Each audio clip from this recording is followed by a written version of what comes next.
Hey, so I feel like Spiral from the Book of Saw is a pretty worthy addition to the Saw universe. So, let's talk about it. Oh, just chilling in my garage and talking about movies. So, Spiral from the Book of Saw, or just Spiral, or Saw 9, was a film that I did enjoy overall. Hey, so just a friendly reminder, this movie talk is going to have some spoilers from Spiral. So if you haven't seen it and you don't want to hear anything about it, the door is right there. So get the fuck out. Just kidding. All right, on to the talk. It follows Detective Zeke Banks, played by Chris Rock, and he is trying to investigate a string of gruesome murders that are somehow connected to him. And of course, it's the Jigsaw Killer. It's a copycat killer, another one of those. Back a couple years ago, when we found out that Chris Rock was attached to a ninth Saw movie, I was genuinely curious about it. I mean, nowadays you have a lot of comedians that are really coming into horror and trying to do something new with it. And Chris Rock was just taking on like a huge franchise like Saw, and I was like, okay, well, what is he gonna do with it? And it turns out that it wasn't as bad as I thought it would be. I feel like he did well in the film, especially with his banter on Forrest Gump. He is pretty funny in like certain moments. I really like that scene where he's in the bathroom and the guy just like walks out and he's like, "You're not gonna wash your hands." I thought that was pretty funny. He does a good job at bringing some light to this rather serious like story that we have, and he delivers well. I mean, he mostly delivers on the dramatic. Some of it works, while other moments, I feel like he's just like trying too hard to be like this hard boiled detective, and you don't really buy into that as much. Because honestly, for me at least, I just see him as Chris Rock. I see him as, the dude from Dogma or whatever, grown ups. So I guess I would call it like overacting. He just tries to just like sell it so badly that he's just like this really intriguing, tortured soul type character. Really, you just get like a bunch of like slow motion shots of him just like walking out after a murder, just like. And I don't know, it's just like, uh, whatever. But Samuel L. Jackson, and I don't know if it's just me, but like him being in a Saw movie is such a special thing because it's Samuel L. Jackson. He's such a big star. He's a A-list star. He's not in it too much, but the story does sort of revolve around him and his son. You have this damaged father-son relationship that they explore in this movie, and he's the other half of it. And for me, at least, I do believe that he is like this take no shit, like hardened cop.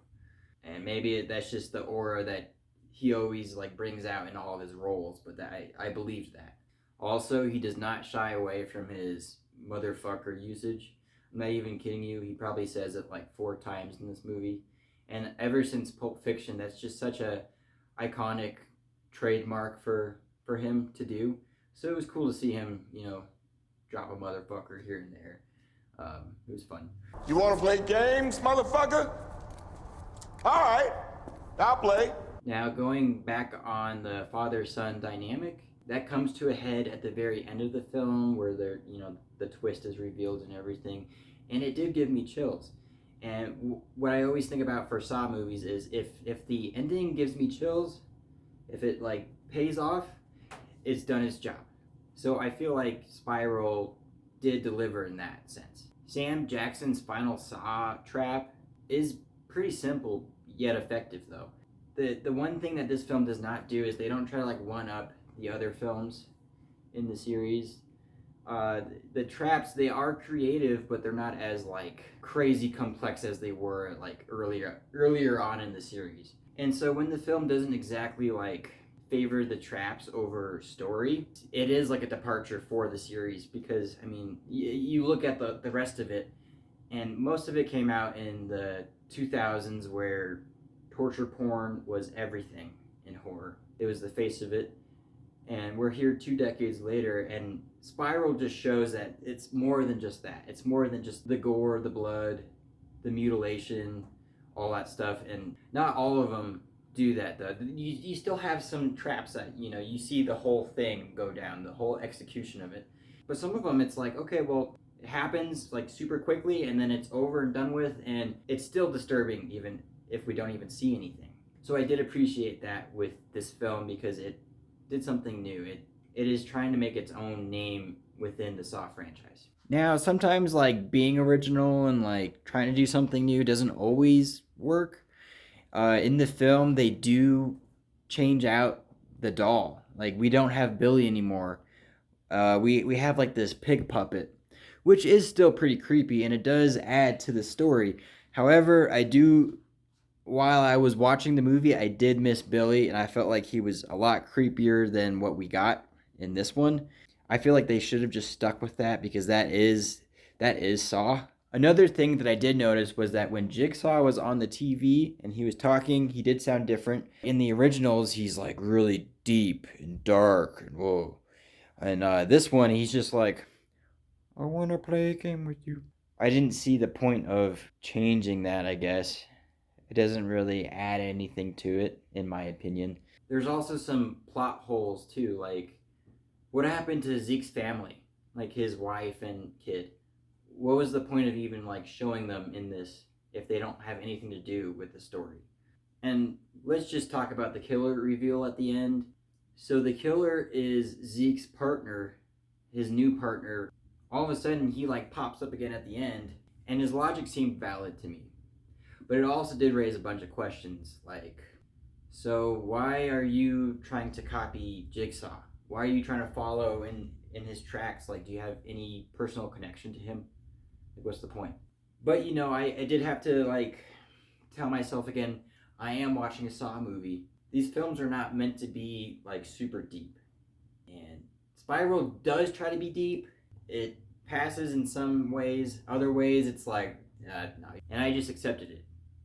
And for me, accepting that, I enjoyed it. I also feel like it brought the series in a new direction, and they were able to carry on with it in the spirit of Saw without Tobin Bell.